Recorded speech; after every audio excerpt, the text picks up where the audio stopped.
Hello, good afternoon. ISCI Yangon Channel မှာပြန်လည်ပြီးတော့ကြိုဆိုပါရခင်ဗျာခုဆရာက Grade 12 English Unit 7 Pollution a hazard to environment အကြောင်းပါပေါ့နော် Grammar 7C ကိုရှင်းပြပေးတော့မှာဖြစ်ပါတယ်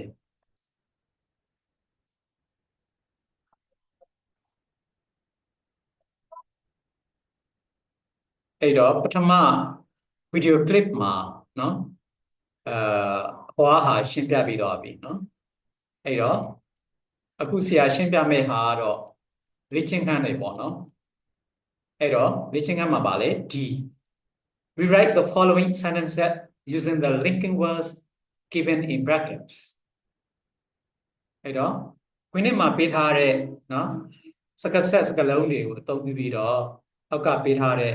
ဝက်ချများကိုပြန်ရေးပါလို့ပြောတာနော်နှစ်ကြောင်းပေါ်ပါလေတစ်ကြောင်းရေးဖြစ်အောင်ပြန်ရေးရမှာနော်အကြောင်းတရားလားအကျိုးလားနော်အကြောင်းတရားကြောင့်အကျိုးဖြစ်တယ်နော်အကြောင်းဆိုရင်အကြောင်းဒီဘက်က linking words တွေကိုဆက်ရမှာအကျိုးဆိုရင်အကျိုးပေါ့နော်ဒီက linking words တွေပါတဲ့အပိုင်းပေါ့နော်အဲ့ဒါဆက်ရမှာအဲ့တော့ကြည့်အောင် number 1 a tornado blew the roof of the hut လေဆန်နှမောင်းကပါလေအင်းရဲ့ခေါင်မိုးကိုခေါ်လိုက်တာပေါ့ကွာနော်အင်းရဲ့ခေါင်မိုးကိုခေါ်လိုက်တယ်ပေါ့နော်လင့်အောင်လုပ်လိုက်တယ်ပေါ့နော်the family have to find another place to live မိသားစုကပေါ့နော်နေထိုင်ဖို့တဲ့တခြားနေရာကိုရှာရပါတယ်တဲ့အဲ့တော့လေဆန်နှမောင်းကအင်းရဲ့ခေါင်မိုးကိုခေါ်လိုက်တာပါလေအကြောင်းတရားနော်အဲ့တော့မိသားစုကပါလေနေထိုင်ဖို့အတွက်ရှားနေရာကိုရှားရတာအကျိုးအဲ့တော့ဒီမှာ as a result ဆိုတာအကျိုးပေါ့နော်အဲ့တော့ဒီဖက်ကနော်ဒီဖက်ကအကျိုးပါတဲ့အပိုင်းမှာအဲ့ဒါဆက်မယ်ပေါ့နော်အဲ့တော့ a tornado blew the roof of the hut comma as a result the family have to find another place to live အဲ့တော့နှစ်ကြောင်းကိုဒီကြောင်းလောက်လိုက်တာပေါ့နော်comma လေးနဲ့ဆက်လိုက်တာပေါ့ Number 2 there has been an increase in greenhouse gases ဟန်ဝင်ဓာတ်ငွေ့တွေကတိုးလာတယ်လေတိုးလာမှုတွေရှိတယ်ပေါ့ပြောတာပေါ့ The earth is getting warmer and warmer ကဘာကြီးရပါလေပို့ပြီးတော့ပူလာတယ်ပေါ့နော် getting warmer အဲ့တော့ဟန်ဝင်ဓာတ်ငွေ့တိုးလာတာကပါလေအကြောင်းတရားဒီပဲကဘာကြီးရပါလေပို့ပြီးတော့ပူလာတာကပါလေအကျိုးတရားနော်အဲ့တော့ due to ကမှာလဲအကြောင်းတရားဖြစ်တဲ့နေရာဖက်မှာဟိုဆက်အောင်အဲ့တော့ due to နောက်ကဘာလိုက်လဲဆိုရင် due to နောက်မှာ noun လိုက်တယ်နော်အဲ့တော့ဒီမှာကြည့်လိုက် there has been an increase in greenhouse gases အဲ့တော့ an increase in greenhouse gases ဟန်ဝင်ဓာတ်ငွေ့တိုးလာတာဒါ noun ပဲ an increase right အဲ့တော့ due to ကိုဒီဘက်အပိုင်းမှာထည့်မှာနော်due to an increase in greenhouse gases, the earth is getting warmer and warmer. နော်ဟန်ဝင်ဓာတ်ငွေ့တွေတိုးလာတဲ့အတွက်ကြောင့်ကမ္ဘာကြီးကပို့ပြီးတော့ပူလာတယ်ပြောတာနော် Number 3 the crude oil spill polluted the ocean near the Gulf of Mexico in 2010 နော်2010မှာလေ Mexico ပင်လယ်ကွေ့အနားမှာနော်ဒီ crude oil ဆိုတာရေနံစိမ်းတွေပေါ့နော် crude oil spill ရေနံစိမ်းတွေယိုစိမ့်မှုတွေရပါလေ polluted the ocean ဆိုတာအဲ့ဒီသမုဒ္ဒရာပင်လယ်ကိုပါလေသမုဒ္ဒရာကိုညဉ့်ညမ်းအောင်လုပ်ခဲ့တယ်ပေါ့အဲ့လိုပြောတာ coral reefs and aquatic animals died up အဲ့တော့ coral reefs ပန်နာကြောက်တန်းတွေ aquatic animals ဆိုတာရေနေသတ္တဝါတွေဟာ died up ဆိုတာသေဆုံးပါတယ်တဲ့အဲ့တော့ရေနံစိမ်းတွေပေါ့နော်ရေနံစိမ်းတွေရပါလေအဲ့သမုဒ္ဒရာဟိုညဉ့်ညမ်းလောက်တာပါလေအဲ့ဒါအကြောင်းတရားနော်အဲ့တော့ပါလေ coral reef တွေ aquatic animal တွေကပါလေပေတာပါလေအကျိုးတရားအဲ့တော့ because ကပါလေ because က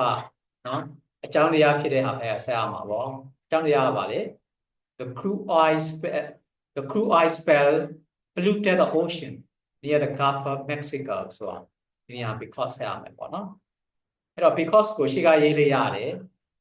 အလေးမှာထားပြီးရေးလေးရတယ်ရှေ့မှာထားရင်တော့ comma လေးခံရမှာပေါ့နော်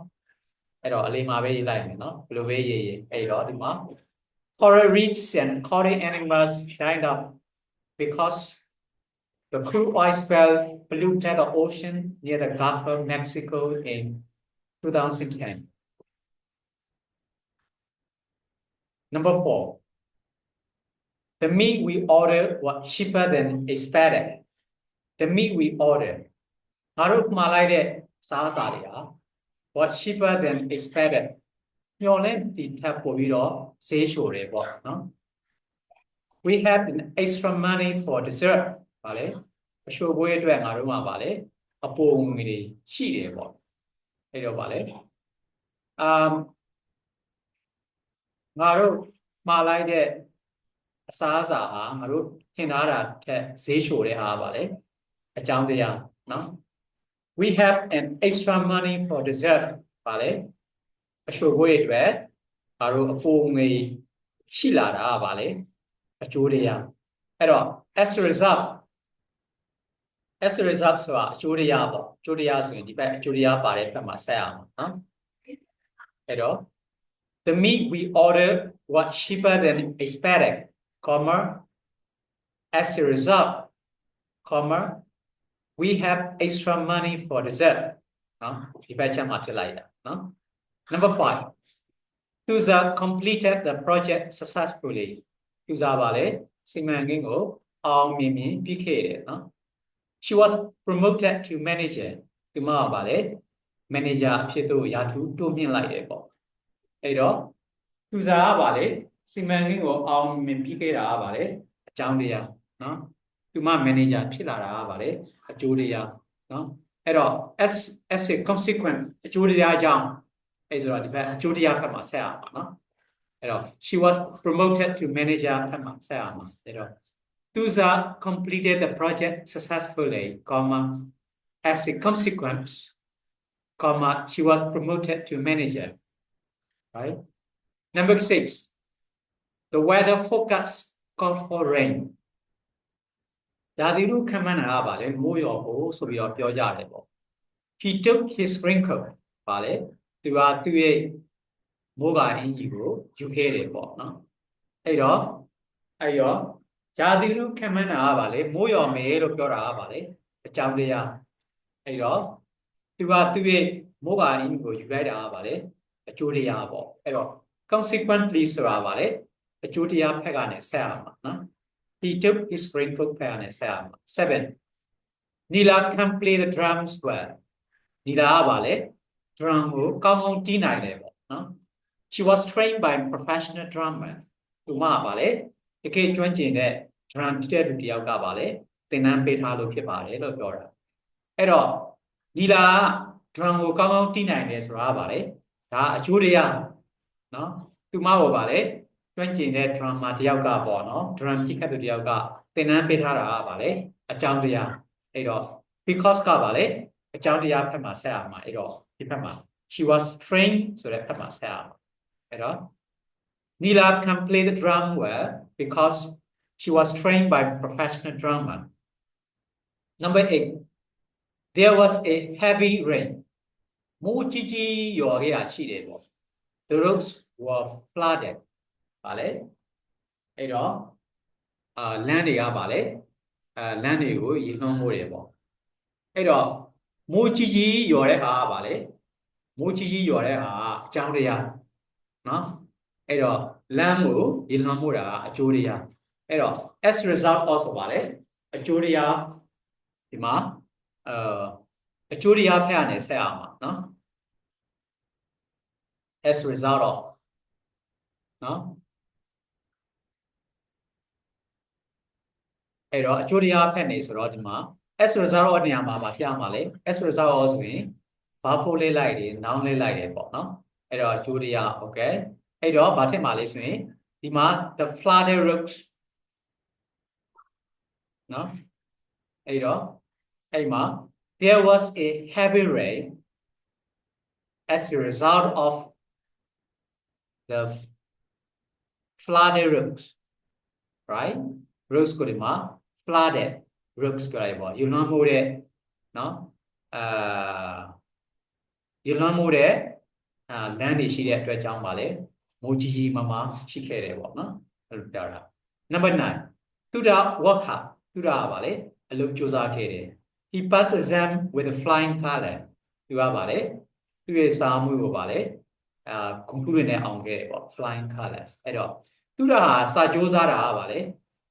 အကြောင်းတရားစာကြိုးစားတယ်သူကစာမှုကိုဂုဏ်ထုနဲ့အောင်တဲ့ဟာ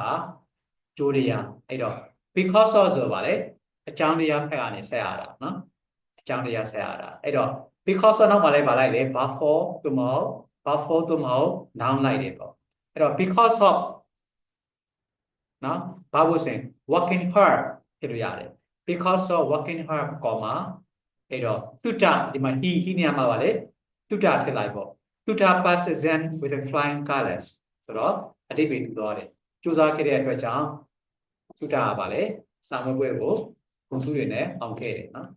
10 the weather was extremely bad ရာသီဥတုကအရန်ကိုဆိုးတယ် the football match was cancelled အဲ့တော့ football ဘောလုံးပွဲကိုပေါ့နော်ဖျက်သိမ်းလိုက်တယ်ပေါ့အဲ့တော့ရာသီဥတုဆိုးတာအကြောင်းတရားနော်ဘောလုံးပွဲကိုဖျက်တာကအကျိုးတရားဆိုတော့ owing to နော် owing to ဆိုပါလေအကြောင်းတရားဖက်မှာဆက်အောင် owing to အဲ့တော့ဒီဘက်ကအကြောင်းတရားရှိတဲ့အောင် owing to ကြောင့်ဆိုတော့ owing to နောက်မှာလည်းပါလိုက်တယ် noun လိုက်တယ် verb ဖို့လိုက်တယ်ပေါ့ noun ပေါ့အဲ့တော့အဲ့ဆိုဒီမှာ noun ဆိုရင်ပါလေဒီဝါကြဒီတိုင်းထည့်လို့မရဘူးကြောင်းပေးရမှာပါလေ the extremely bad weather အဲ့လိုပြောရမှာ owing to